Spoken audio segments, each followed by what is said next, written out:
What's up? Patrick LaRouge here from Evolve Restorative Therapy. You can find me at livepainfreeprocess.com. I have a pain-free concierge practice that I've just launched, and it's doing beautifully, and it helps many people get out of pain rapidly based off of my Live Pain-Free process. It's doing well because it helps you with eliminating your pain. It gives you a step-by-step process to eliminate pain physically. It clarifies your mind as well as it balances out your emotional state, which ultimately makes an optimized athlete. But I designed it for help people live and move pain-free. So it does so much, and it's a beautiful thing. So what we're going to be talking about this month is all about the ankle. And ankle issues plague everyone from the common person to the pro athletes. Like Rondé Jefferson is out from the Nets, and he's been having trouble. And then Victor Cruz has been out for a minute. I would love to work with Victor Cruz. I've been watching him for a while, and he's still not back. I would love to help him out. If anybody knows how I can get to him, please holler at me. Because there's so many aspects of the ankle that people don't really focus on. They always think about just the mechanics of the ankle, how the ankle works, but there's so much more to it. And you have to start thinking about it like that. The body doesn't happen to just hurt you for any reason.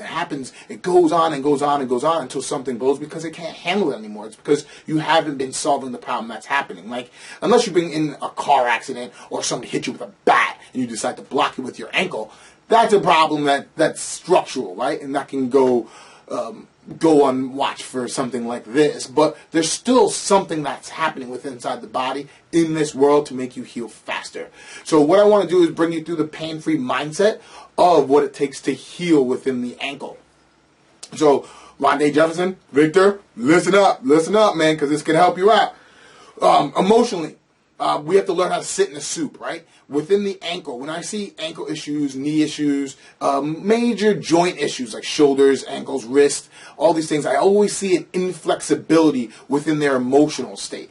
But I was reading Louise Hayes' book, and she was talking about the concept of not being able to be receptive to positive feelings, to the concept of pleasure. Well, I forgot the exact word she used, but I started looking through all my cases, and I started seeing the giver-getter aspect. The givers, people that give a lot, they couldn't receive the love well because that's not in a giver's nature, right? So I started seeing a lot of my cases of those, they were the givers. So if I got them just to open up a little bit more and started receiving a little bit of the love and in the heart realm, I started seeing the treatment start getting faster and faster and better and better. So in the emotional aspect, within the pain-free mindset, learning how to sit with this, learning how to sit and see what your body's saying. In the emotional aspect, let's start seeing how your give and take relationship within pleasure is. And that inflexibility aspect also transfers into the mind. You know, are you being inflexible with yourself? I have to do it this way. I have to get better by this time. I have to do so on and so forth and get things moving because I have to. And you're not being very flexible with yourself and not being very forgiving with yourself. That's going to be key because with the pro athletes, with everyone, they're designed to keep on moving. They're gladiators, especially I worked with a lot of triathletes, and they're gladiators. Oh my God, they just keep on going and keep on going and keep on going. They have to accomplish their next goal, but they have to be soft with themselves. I taught them to be easy with themselves, and they realized that their bodies start to roll with it. They started to move with it, right? So you have to start becoming more flexible with yourself.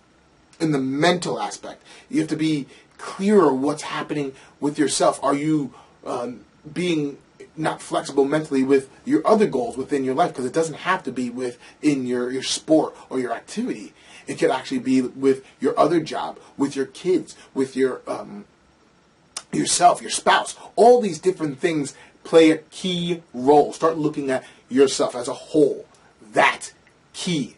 Then you start looking at the physical. Within the physical, there's the mobility, stability versus mobility aspect. That ankle joint's trying to protect itself, maybe because the intrinsic muscles of your feet aren't working properly. If you get those things working, then your ankle naturally becomes more of a movable object, right? Then it starts to want to move. Then you start noticing that your body, like your foot's supposed to absorb as well as disperse weight load based off your ankle. Is your ankle flat? If it's flat, you have to start working on getting that ankle, the intrinsic muscles start to pick up. Or are you too high and you're rigid? So now when you land on the floor, you're landing on one side and then collapsing consistently, and that's how you break that pinky bone muscle, that bone, and you start fracture. I see fractures within that. I see a lot of calluses being built up around that pinky joint because they consistently land there and they start rolling off of it. And they do a number like this when they walk. And we're talking about little baby movements here, but when you're running, you have like 10 times the amount of kinetic force based off your weight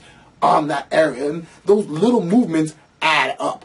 So you want to start looking at your stability versus mobility within your ankle. So let's get your intrinsic muscles working, as well as what's happening above your ankle. Is your calf also locking itself in place and being rigid in its movements? It's your peroneals, your tibia anterior, the whole front of your leg, side of the leg, back of your leg aspect is what you really want to start working with and really want to start seeing. And that's what's going to start getting you to get the ankle to start moving better. So emotionally, what's happening that you're not being able to see the give and takes of pleasure, right? As well as mentally, how clear are you with that? Are you being flexible with yourself? Are you being easy with yourself in all realms, not just in the physical, in the emotional, and the mental, with everything around you? And then physically, what are you doing within your self-care? Are you working with the intrinsic muscles? Are you working with your calf from your knees down? Go all the way up to the hip. Are you working with your glute? Your whole posterior chain needs to balance out with your anterior chain. Start seeing a bigger picture, then your ankle will start naturally want to rehab itself because that's what the body does. So the rest of the month, what we're going to do is, next week I'm going to show you a couple things on how to tweak your foam rolling for your calf, for your ankle, and then we're going to work with trigger point work with your calf, peroneals, and a couple other different things within your intrinsic muscles, things like that, to get your feet working better. And then we're going to start working with stretching, and we're going to stretch your calf, your peroneals, and tibials. So many different aspects, but it's all about getting your ankle to move better. Month of February, let's do this, right? Oh, if you guys need any other help, please holla at me, man. As well as you can always go to the Pain Relief Zone. I dropped a couple of new videos, so I have a shoulder relief video going there. I have the foot and calf. I have the back. I have so many different things in there. If you guys need help, it's there for you. They're $20. They're easy. Go get them, all right? Until next time, guys. Bye.